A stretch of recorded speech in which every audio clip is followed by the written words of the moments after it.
Hey everybody, it's Monday night and it's net night again for me. There's one thing that I've been thinking about over the last couple of weeks. Now I'm going to tell you this. I am not your, highly technical, know-it-all ham radio operator, but I do know what I need to do in order to make things work for me. And I had a rough start initially when I first got into ham radio, trying to figure out what works and what doesn't, okay, and what is feasible. When you're on a limited income or budget, or you don't have the money and you want to get you something, net's fixing to fire up here just a little bit. Like for me, I just can't afford to go out and get a tower, a beam antenna, or anything like that.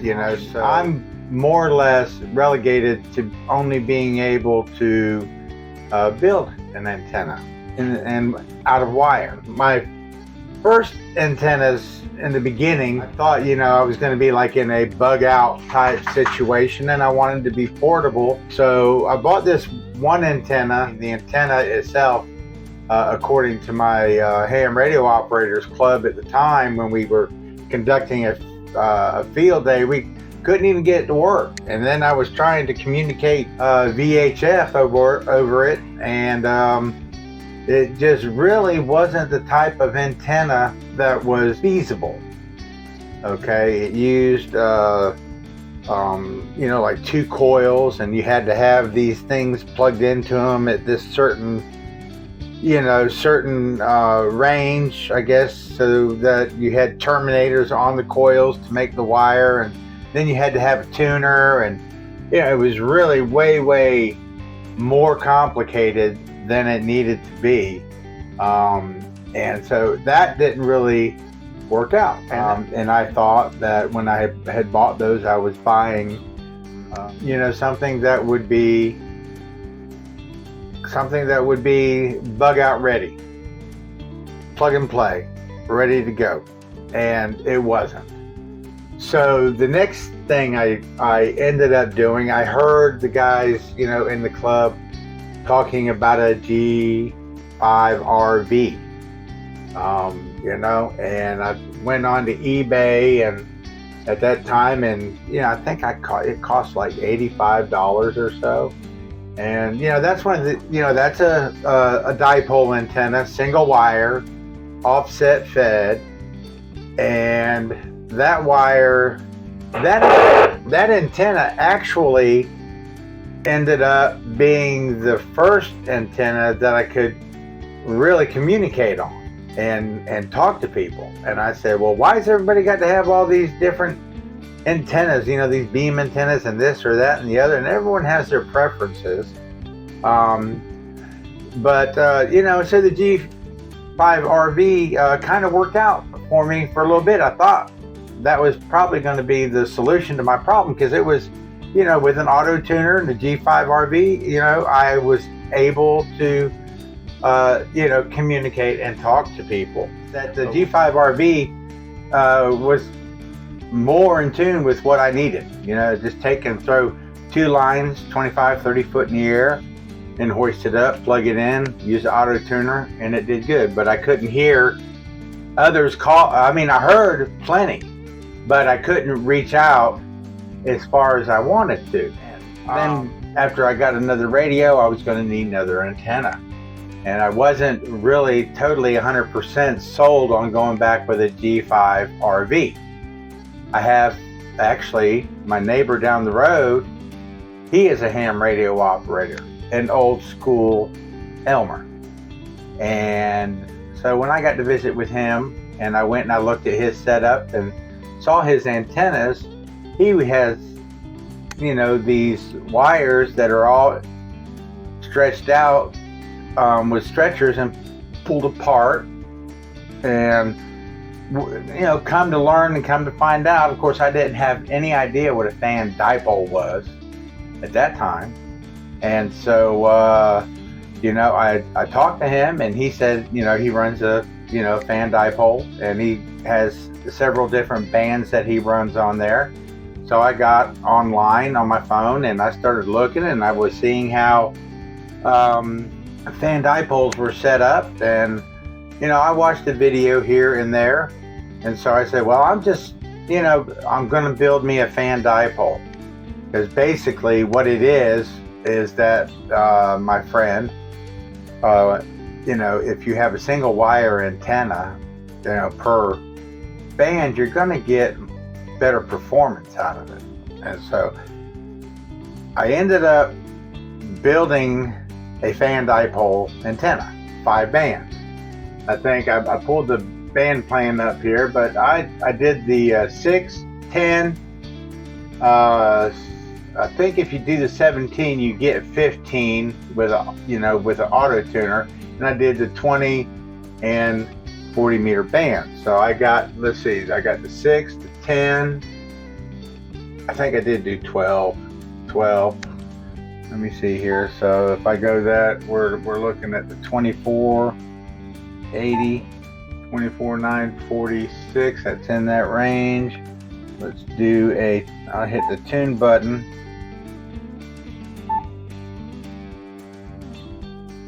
Well, it actually picked it up. So I do have 12. And I can tell, if my antenna won't tune to the band and the frequency, the tuner light won't come on. So anyway, I am tuned to that. I don't know what my SWR is. It's actually down around 1, so it's doing pretty good. So what I did is being like in the situation that I was in or am in, I don't have a lot of funds to go out and do it. So what do? Well, I had a lot of old extension cords. So I went out and I started stripping the extension cords. There were 50 footers that had no ends, that were all rolled up, some maybe lighter weight, 12 or 14 gauge. And anywhere, wire in that area, is okay. And well, to me, any wire worked. This was on a wing and a prayer. And I did that. And when I hoisted the antenna, and I don't have an antenna tuner, and when I hoisted the antenna and turned the radio on and I tuned in, I was able to communicate. And it's an RSVP +1. So it's kind of like and not only that, to me, having a separate wire for each band makes the radio performance tenfold. I've talked to people I'm over in Florida. I've talked to people up in Oregon and California, Moscow, Russia, Italy, France, Belgium, all those places over there, Lithuania, United Kingdom, Costa Rica, Puerto Rico. And, and you can hear just about anybody. And anybody that I can hear on the radio, I can primarily talk to. So, I feel that in my case, and for and for what I'm looking for, that antenna pretty much handles everything. And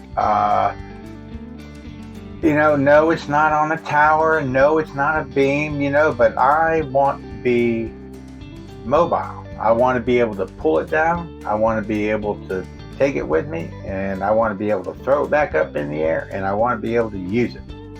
And so that antenna up there, and if you go back, you can see where I actually, Tropical Storm Ian, took out my antenna with the wind and the trees. I was going to go out there and and lower it down so I could avoid that, but well, I forgot. And so it didn't happen, and I went back out, threw it back up. You can watch the video, which it's in that library. Yanked it up, got back online, and was able to communicate once again. Now, as far as like my VHF antenna, I have a very simple antenna. It's kind of like a J-pole. It's a 2-wire TV antenna, kind of like that Ed Fong's antenna on YouTube. You can look it up, and it's UHF and VHF. And so I got that in a 5-foot piece of PVC mounted on mounted on a 2x4 sticking up in the air. So just like I said, everything that we do around here is practical. Now, I don't have a tuner. It's not a commercially manufactured antenna. It's not an antenna that I bought from someone who is selling them and professionally tuning it. They were measured, a couple inches on each side, cut, folded, stapled, hung with a 1-to-1 balance in the center. All the wires come together, and they're all soldered together at the point where where the balun wires come out. And that's all I was able to do. And come to find out, that's all I need. So, if you don't have the money to go out, you can buy them on eBay. I looked them up here. They got, they don't have 5 bands. They got like a 10, 20, 40 band. Then they got a 20, 40, 80 band. And really, I mean, these guys build them. I mean, it's not like there's an endless supply. So there's really no reason, to put a link or anything. You just need to go hunt them down on eBay if that's what you want to do.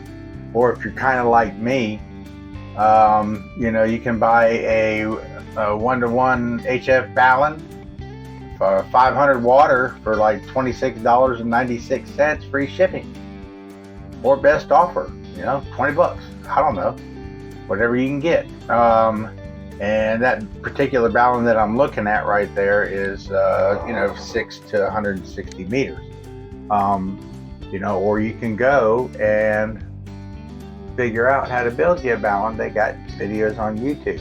Like I said, I'm not the technical guy. So if you got you a fan dipole antenna, you should be able to talk to or hear just about anybody that you want. I know my call sign, it's KK4QKW. We're out.